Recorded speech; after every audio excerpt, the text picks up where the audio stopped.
नमस्कार दोस्तों। कहानी गोल्ड में आज सुनिए हिंदी साहित्य की प्रतिष्ठित लेखिका आभा श्रीवास्तव जी की लिखी कहानी गुल तारक। अम्मा की मुट्ठी भर देह को दाह देकर लता वापस लौट आई। दुख, क्रोध और शोभ से भरे हुए मन के साथ कितनी बेचैन थी वो। उस सूने घर की चार दीवारी भाएं भाएं कर उठी थी। लता ने सोचा ही न था कि अम्मा के बिना उसका यह छोटा सा घर उसे इतना काटने को दौड़ेगा। अम्मा की चारपाई पर बैठकर उसने दोनों हाथों में सिर थाम लिया।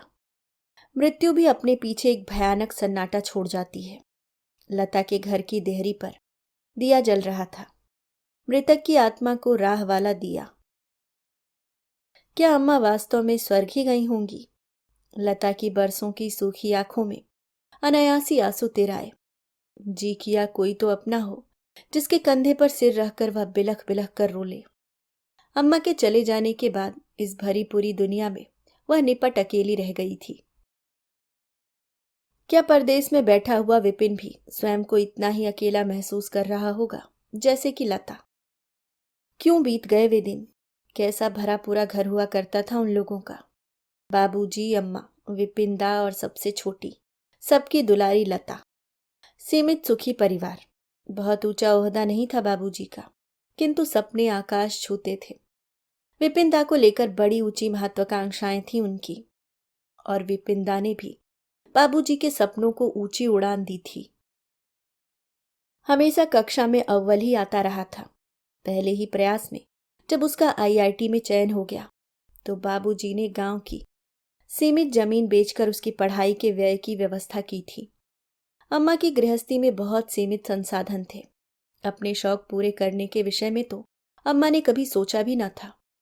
बच्चों के उज्जवल भविष्य की कामना करने वाला यह परिवार शायद उस दारिद्र्य की अटूट डोर से ही बंधा था, किंतु वह अटूट डोर भी पता नहीं कैसे टूट गई।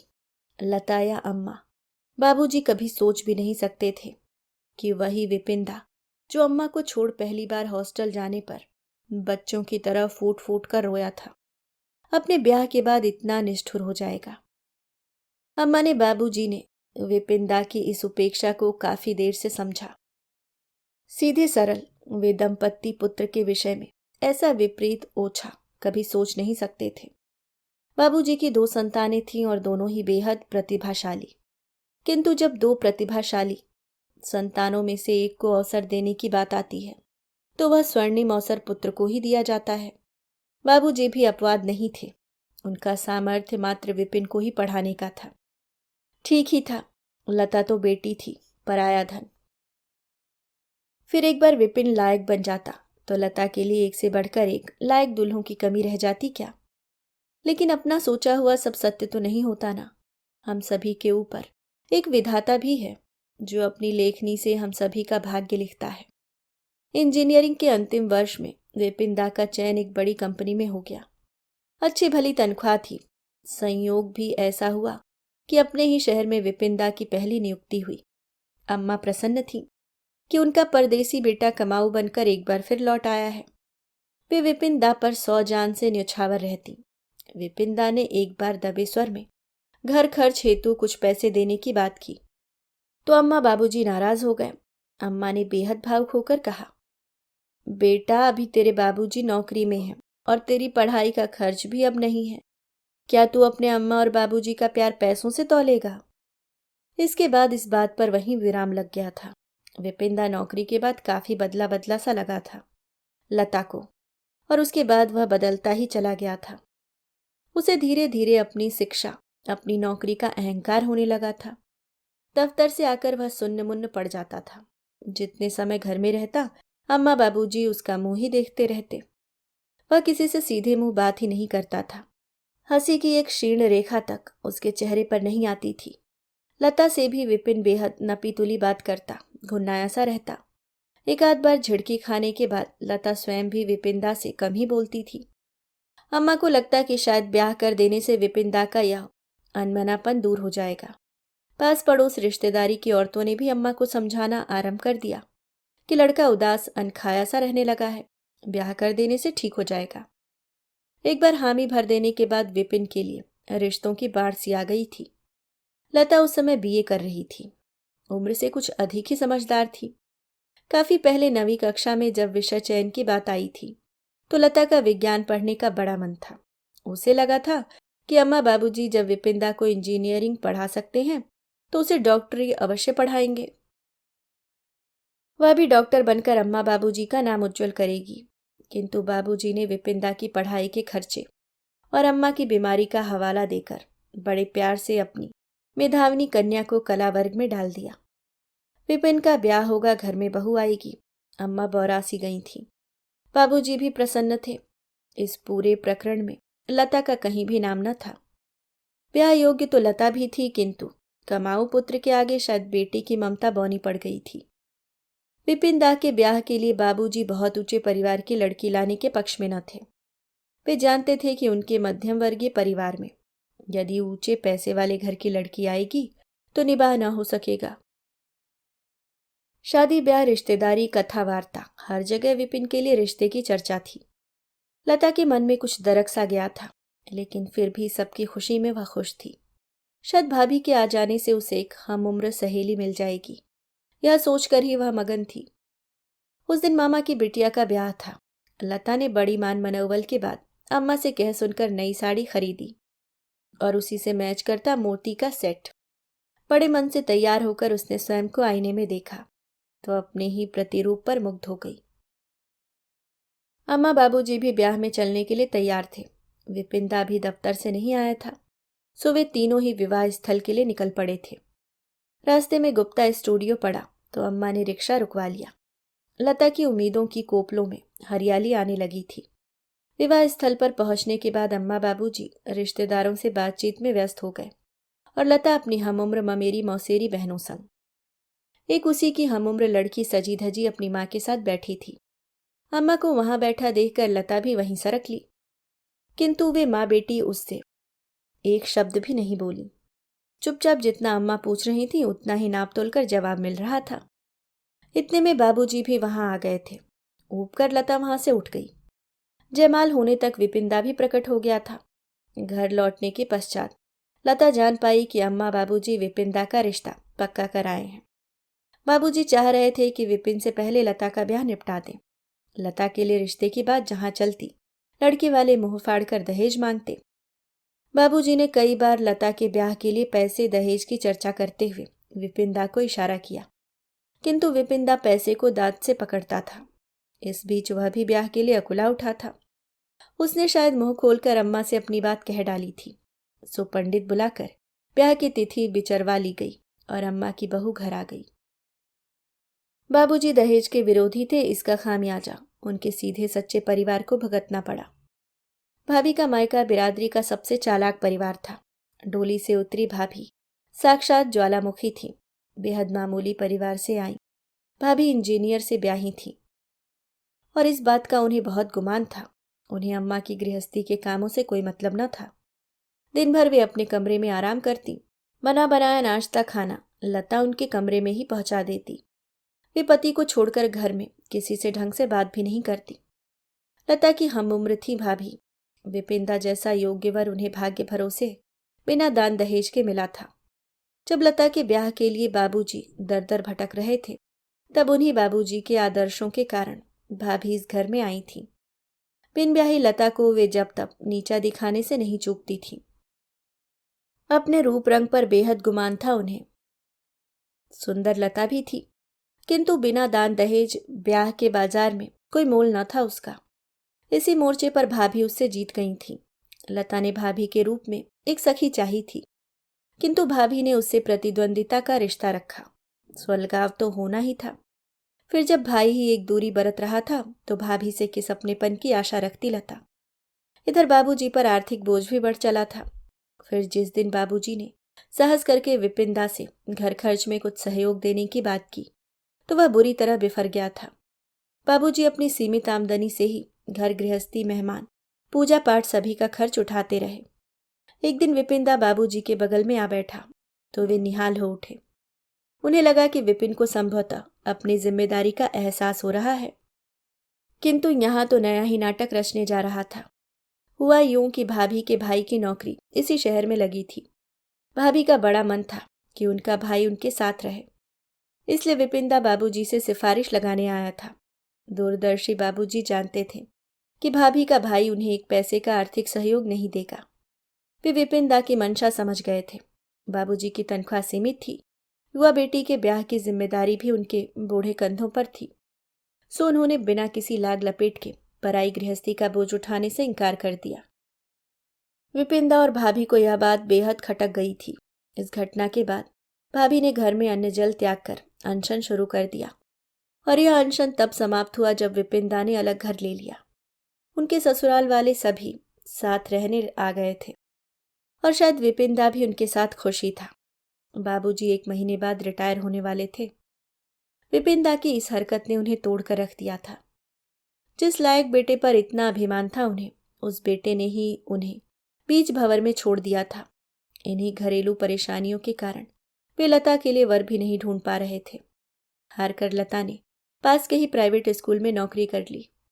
ब्याह के विषय में उसने सोचना ही छोड़ दिया था। विपिनदा नालायक निकल गया तो क्या, वह भी माँ बाप को सड़क पर फेंक देती। वह तो बाबूजी का छोटा सा अपना घर था, अन्यथा वे सब आज सड़क पर ही होते। धीरे धीरे उन लोगों ने विपिनदा के बिना जीना सीख लिया था।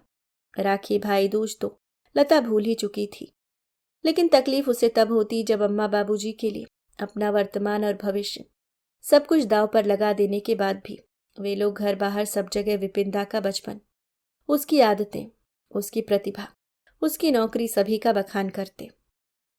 उस समय लता अपने सगे बड़े भाई के प्रति घोर ईर्ष्या से दग्ध हो जाती। ऐसे ही यंत्रवत दिन कट रहे थे।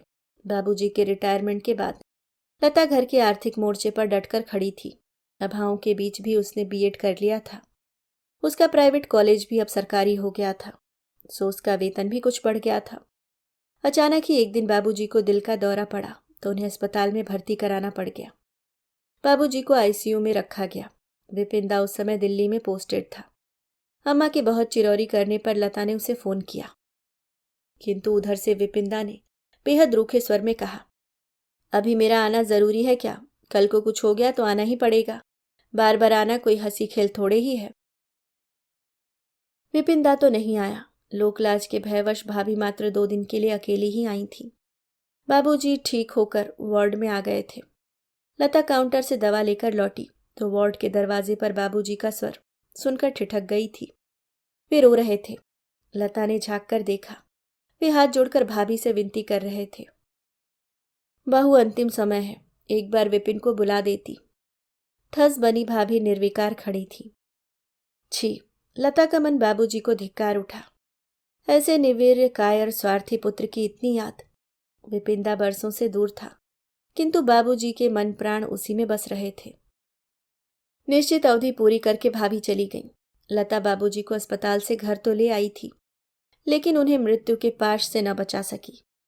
एक सुबह उन्हें नाश्ता कराते हुए उनका सिर एक तरफ लुढ़क गया। विपिनदा उस समय विदेश में था, नहीं आ सका। लता ने मुखाग्नि स्वयं देने की बात की तो कहा गया कि बेटी द्वारा मुखाग्नि देने से बाबूजी की आत्मा को मुक्ति नहीं मिलेगी, कंधा देने से अर्थी भारी हो जाएगी। जीते जी जिस बेटी ने जी जान से सेवा की, मृत्यु ने एक क्षण में उसे पराया कर दिया। फिर किसी रिश्तेदार ने ही बाबूजी का अंतिम संस्कार किया। अम्मा सोनी पथराई आंखों से विपिन का रास्ता देखती रही, लेकिन वह नहीं आया। मरे हुए पिता का शोक मनाने भी नहीं आया। लता के कॉलेज में स्टाफ क्वार्टर्स बने थे। बाबूजी के न रहने पर उस घर में अम्मा हुड़कती थी, रोती थी।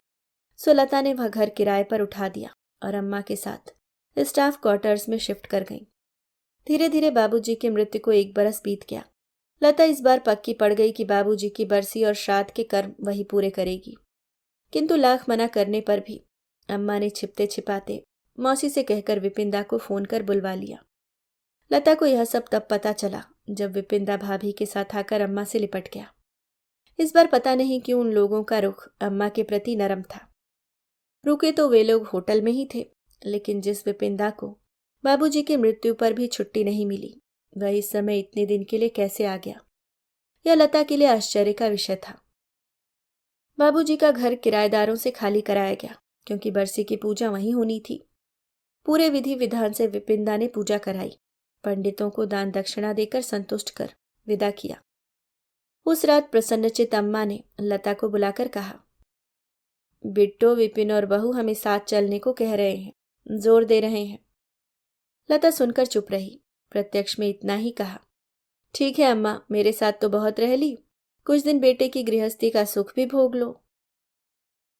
एक बात और है लली, अम्मा बड़े संकोच से बोली। बताना तो तुम्हें पहले था पर समय न मिला। विपिन बाबूजी का मकान बेचना चाह रहा है, उसे तनिक पैसे की तंगी है, फिर हमको साथ भी ले जा रहा है, तुम तनिक साइन कर देना। आखिर है तो सब कुछ उसी का ना। अम्मा सफाई दे रही थीं, लेकिन लता के कान सुन्न हो चुके थे। वह अपनों का परायापन देख रही थी। लता चुप थी।